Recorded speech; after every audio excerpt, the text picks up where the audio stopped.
तुलसीदास की वो रात जब लाश बनी नाव और सांप बना रस्सी। भक्ति और प्रेम और राम नाम की अद्भुत कथा। क्या आपने कभी सुना है कि एक रात एक ऐसा प्रेमी अपनी पत्नी से मिलने के लिए तूफानी नदी पार कर गया कि रास्ते में उसे नाव की जगह एक लाश मिली और रस्सी की जगह एक सांप। लेकिन सबसे बड़ा रहस्य यह है कि जिस प्रेम के लिए वह अपनी जान जोखिम में डाल रहा था, उसी प्रेम ने उसे आगे चलकर भगवान श्री राम का सबसे महान भक्त बना दिया। आखिर वह कौन था और उस भयानक रात में वास्तव में हुआ क्या था? ये कहानी है महान संत गोस्वामी तुलसीदास की। कहा जाता है कि तुलसीदास जी का विवाह रत्नावली नाम की विदुषी स्त्री से हुआ था। विवाह के बाद उनका अपनी पत्नी के प्रति अत्यंत गहरा मोह हो गया। एक दिन रत्नावली अपने मायके चली गई। तुलसीदास जी उनसे दूर होकर बेचैन रहने लगे। दिन बीतते गए, लेकिन उनका मन पत्नी के विचारों से बाहर नहीं निकल पा रहा था। फिर एक दिन अचानक उन्हें पता चला कि रत्नावली अपने मायके चली गई हैं। तुलसीदास जी ने उसी रात उनसे मिलने का निश्चय कर लिया। लेकिन बाहर मौसम भयंकर था। आसमान में काले बादल छाए थे, बिजलियां चमक रही थीं, बारिश लगातार हो रही थी और उनके रास्ते में एक उफनती हुई नदी थी। इतनी रात किसी में ने मत उन्हें जाइए। रोकने की कोशिश की। नदी का इतनी पानी रात बहुत में मत खतरनाक जाइए, है। नदी का पानी बहुत खतरनाक है। लेकिन तुलसीदास जी का मन किसी की बात सुनने को तैयार नहीं था। उनके मन में बस एक ही विचार था, मुझे अपनी पत्नी के पास पहुंचना है। जब वे नदी के किनारे पहुंचे तो दृश्य भयावह था। नदी का पानी तेजी से बह रहा था। चारों तरफ अंधेरा था। न कोई नाव दिखाई दे रही थी, न कोई नाविक। लेकिन तुलसीदास जी ने हार नहीं मानी। उन्होंने सोचा, किसी भी तरह मुझे उस पार जाना ही होगा। तभी अचानक उनकी नजर नदी में बहती हुई किसी वस्तु पर पड़ी। अंधेरे में उन्हें लगा कि शायद कोई लकड़ी का बड़ा टुकड़ा या नाव का हिस्सा है। उन्होंने उसे पकड़ लिया और उसी के सहारे नदी पार करने लगे।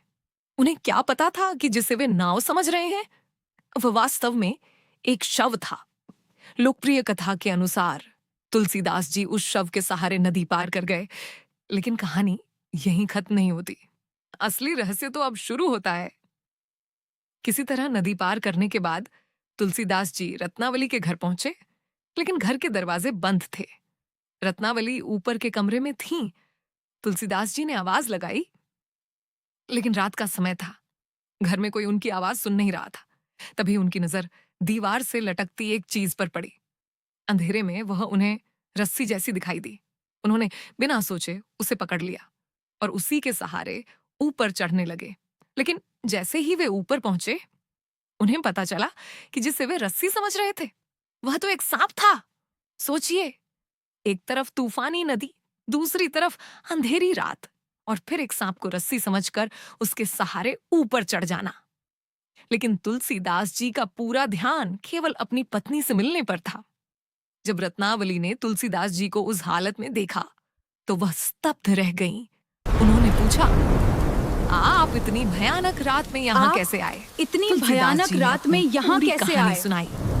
उन्होंने बताया कि कैसे उन्होंने नदी पार की, कैसे किसी वस्तु के सहारे नदी पार की और कैसे एक रस्सी पकड़कर ऊपर आए।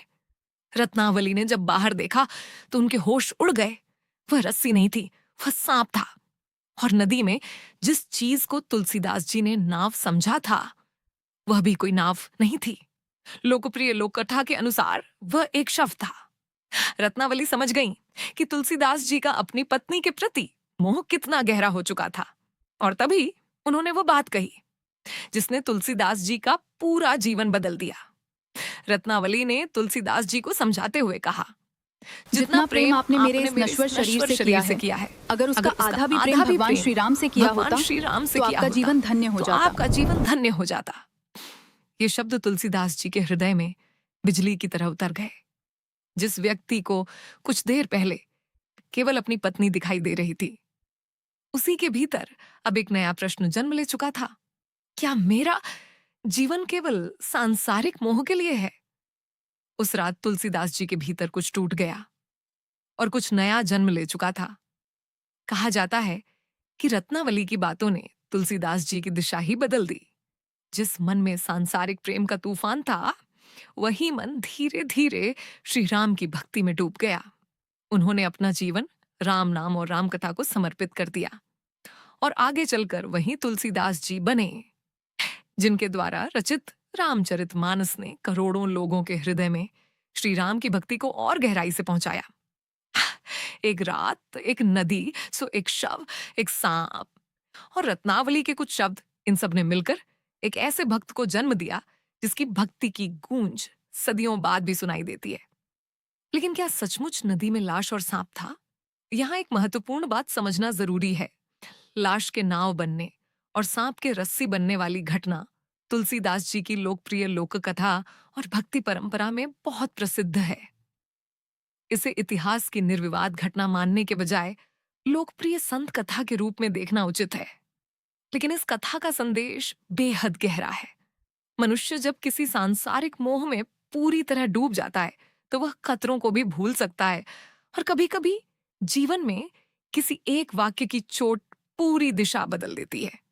और अब सबसे बड़ा सवाल, अगर उस रात तुलसीदास जी नदी पार करने की कोशिश ही नहीं करते, अगर उन्हें वह नाव दिखाई नहीं देती, अगर वह रस्सी उनके सामने नहीं आती, और अगर रत्नावली उन्हें वह बात नहीं कहती, तो क्या तुलसीदास जी वही महान राम भक्त बन पाते जिन्हें आज पूरा संसार जानता है?